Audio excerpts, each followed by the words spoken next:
Good morning, and I apologize for the lateness of the archive. Nobody showed up um, on Thursday, and I understand that. And I went ahead and recorded a session. Actually, I recorded three, and something happened in each of the situations. So this is like take four, and hopefully this will come across very smoothly. So I think I've got all the bugs worked out.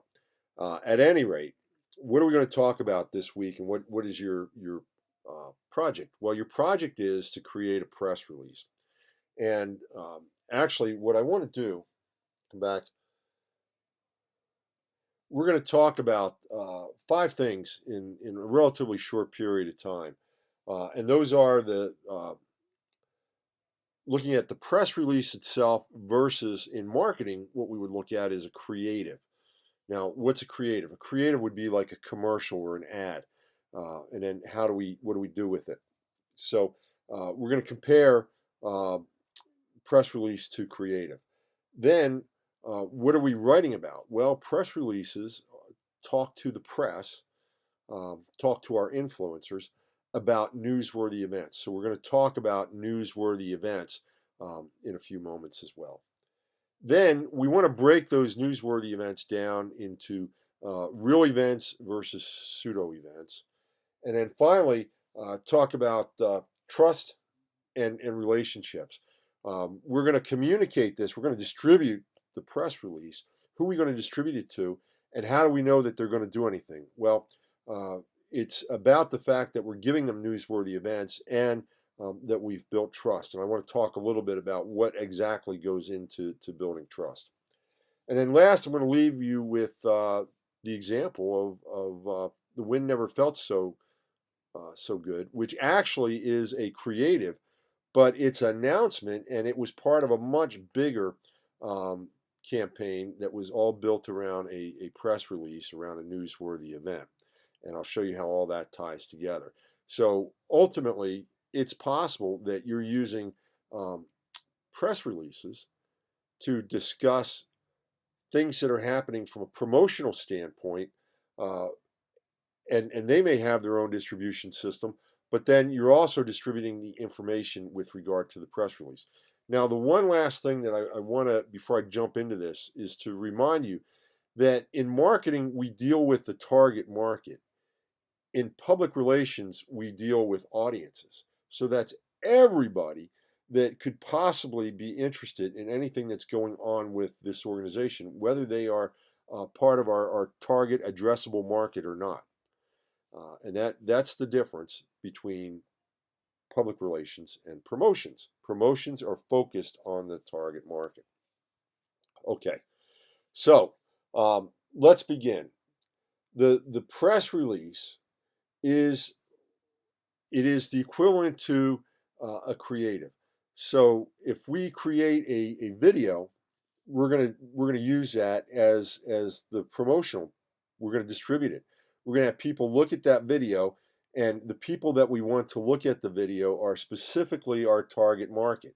We're talking to our customer. Going back to new media marketing, we're talking to our customer and our fan personas when we create a creative piece of content. When we're talking about a newsworthy event, that now expands to a much greater audience. It also includes our influencers. So remember that when we start talking about distribution, do we have brand ambassadors involved, or do we have um, key bloggers and influencers that we want to make sure that we get the information to? So let's talk for a moment about what a newsworthy event is. And why are newsworthy events important? Well, the reality is that once upon a time there were three networks, and at 1 o'clock in the morning they went off the air. Uh, we had a limited number of newspaper sources. There was a limited number of magazines, and what the internet has done is, and digital content has done is it's exploded. Now, when you look at TV, there's hundreds of channels. There's channels on my television I've never even seen before. And every once in a while, I'll look and go, oh, what's that?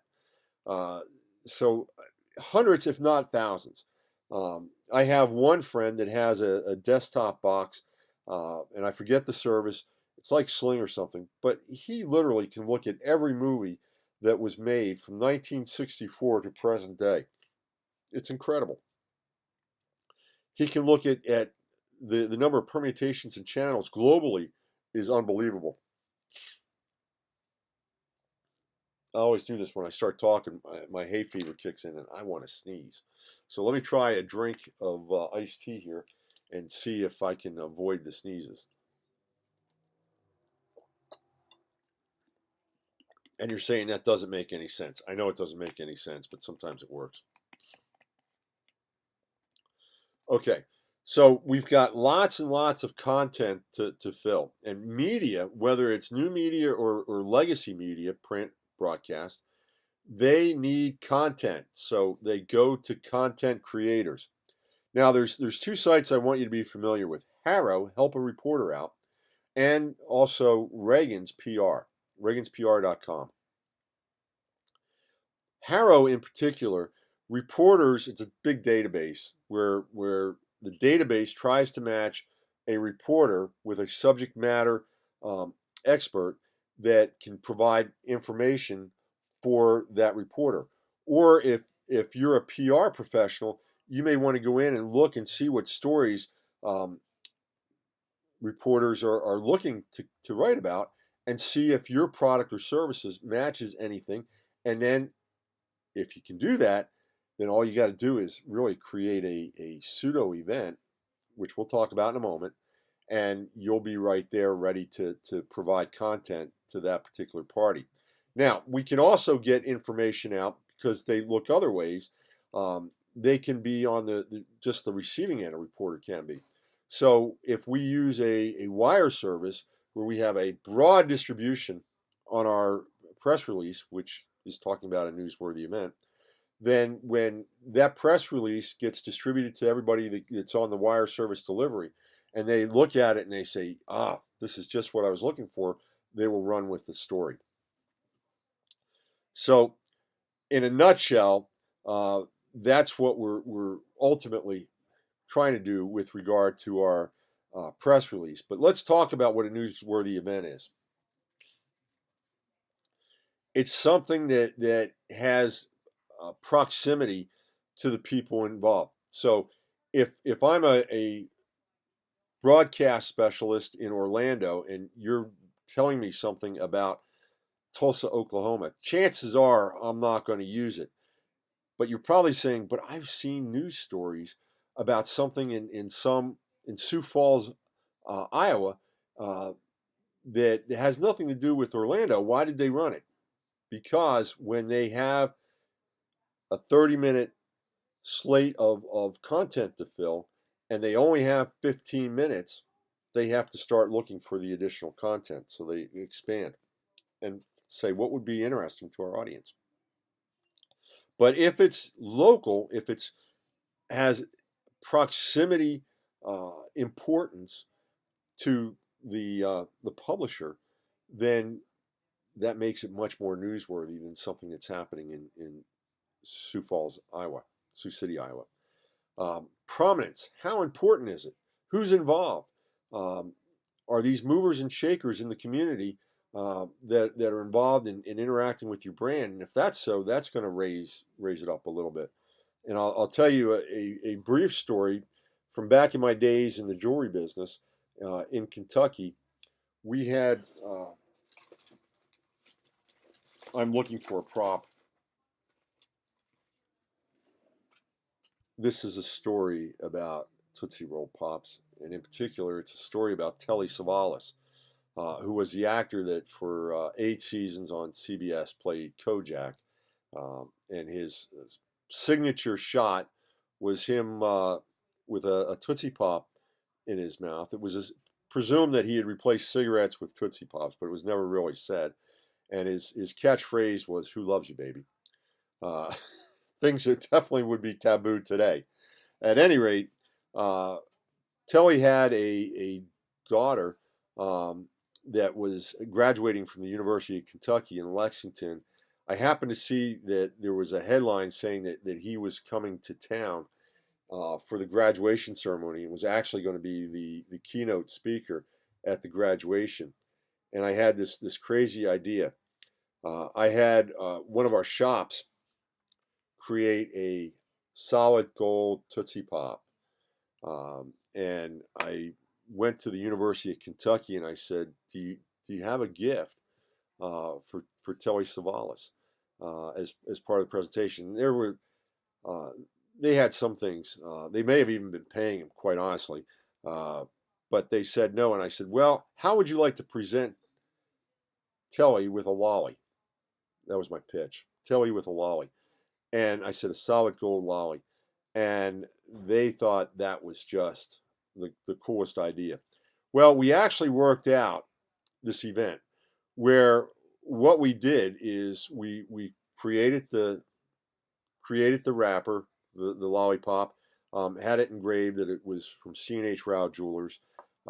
Then I went with a promo house and we created, we got, I want to say, 10,000 lollipops. And they all said C&H Rao on them. We went ahead and then hired a helicopter, and this was another crazy idea from the 80s. WKRP in Cincinnati one year they had a show about Ness Lessman, the news guy, a real nerdy, quirky guy, and he was coordinated a turkey drop to promote the radio station around Thanksgiving time, and they were dropping from a helicopter turkeys for people to pick up. So what's a turkey weigh? 10, 15 pounds, 20 pounds? And they were frozen, of course. So it was like these missiles coming out of a helicopter. And I the one line I still remember is Les Nessman saying, "Oh, the humanity, the lack of humanity." At any rate, we were much more safety aware when we dropped our lollipops. We dropped them over the football field where graduation was taking place inside Commonwealth Stadium, and they were there for after the ceremony. Graduates and the guests were able to grab Tootsie Pops. Plus, I had enough that we used them in each of the stores as giveaways as well, along with the story. So we built an event. Now, question is, was that a real event or was that a pseudo event? Well, the answer is it was a pseudo event, but it was built on a real event. The real event was that the Telly Savalas was coming to give the speech at the University of Kentucky. We then took that and modified it and created another event where he received a gold Tootsie Pop and where we did the Tootsie Pop drop. And we tied it into a promotion where anybody that brought the stick in to any C&H Rao store that showed that it was C&H Rao, or if they brought the entire lollipop too, we were giving them a 10% break on their purchase. So we were able to tie a couple things together. There was prominence. There was a Hollywood movie star involved. It was the proximity. It was local. It was a relatively short time frame, although we were then able to expand the time frame and extend the promotional component to a much larger or much greater time. It was oddball. It was human interest. So these are all the things that go into making something newsworthy. Consider what the consequences are. How extreme is it? Is there scandal involved, or what's the overall impact? So the 10 items, and I'll go through these very quickly: proximity, prominence, timeliness, oddity, consequence, conflict, human interest, extreme and superlative, scandal, and impact. These are the items that make something newsworthy. And as you just saw, is it real or is it pseudo? Pseudo is where you take something and you twist it and make it a much greater event than it is. Real events are things like storms, a plant closing, a plant opening, and I've done those too. I've done press releases for new store openings, and actually I ran a new store opening press release and uh, then promotional campaign. We actually did a series. It was the first mall store I was opening for the chain. The chain had been in all strip centers and had a very poor image.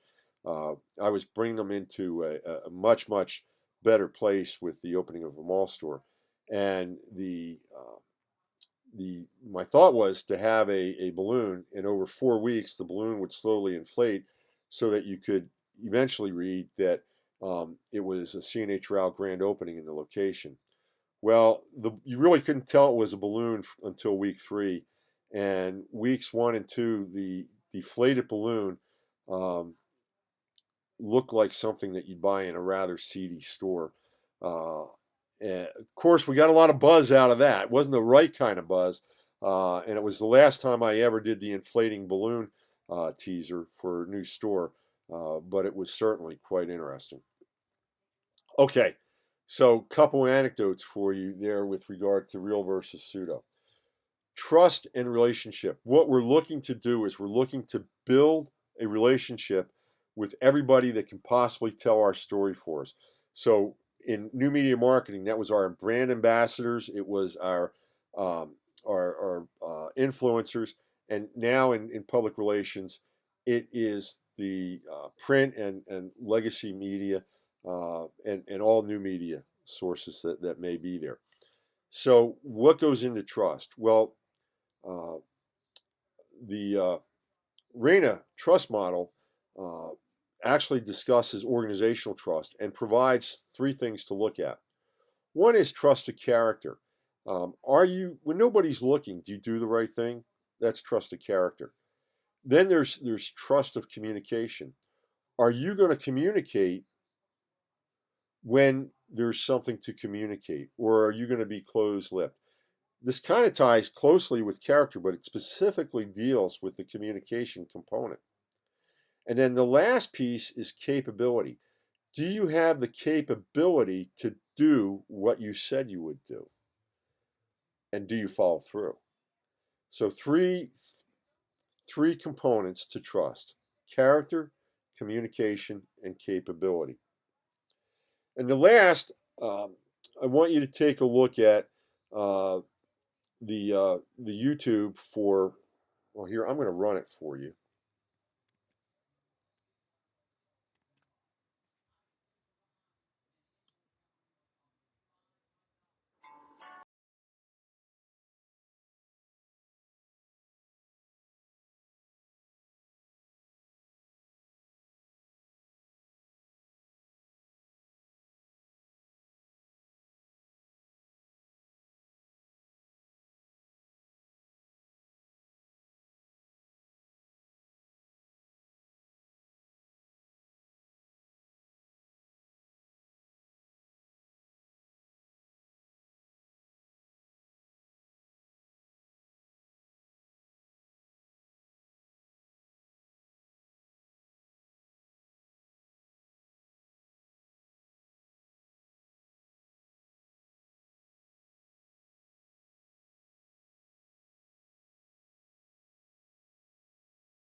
So, what started out looking like a dog movie turns into a Budweiser movie, and then ultimately turns into a movie about clean energy. Well, this was the one of the Budweiser ads for last year's Super Bowl, and back in the fall of 2018, right around this time, a little bit earlier, Budweiser announced that they were going green.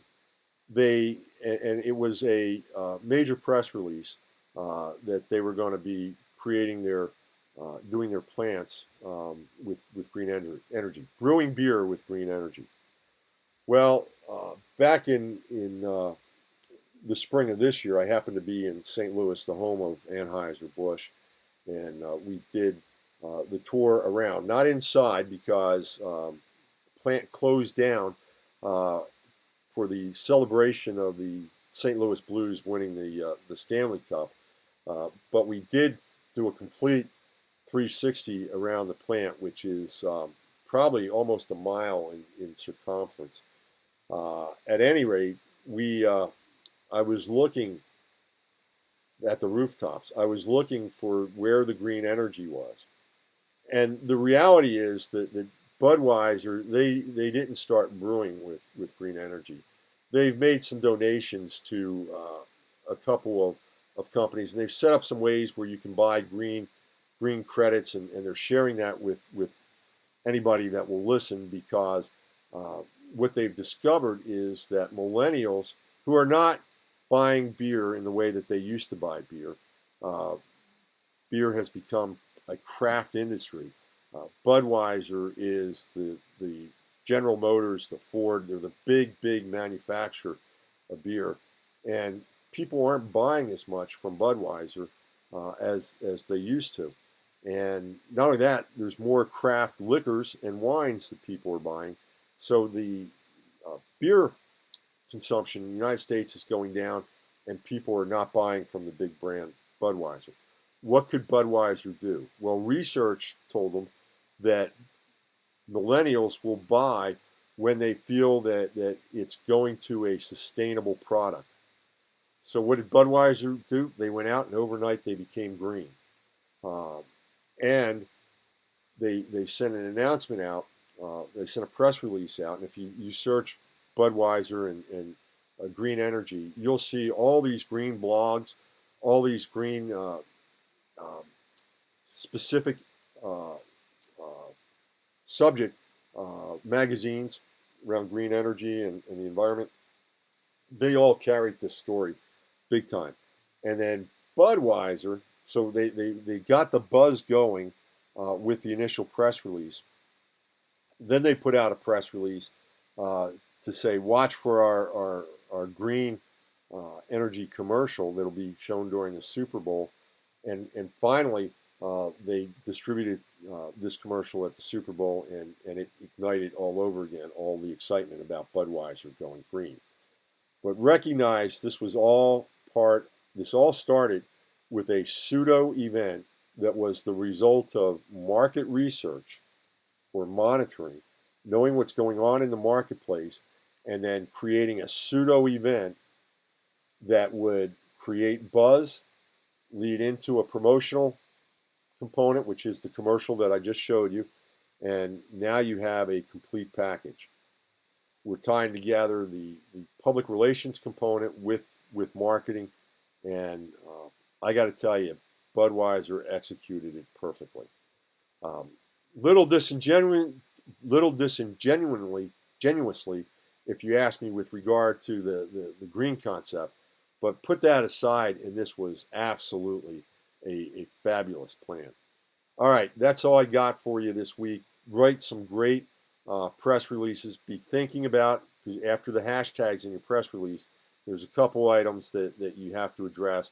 One of those is to begin to think about your distribution strategy. Don't forget what you learned in new media marketing, and incorporate that into print and broadcast legacy media, and you'll do just fine.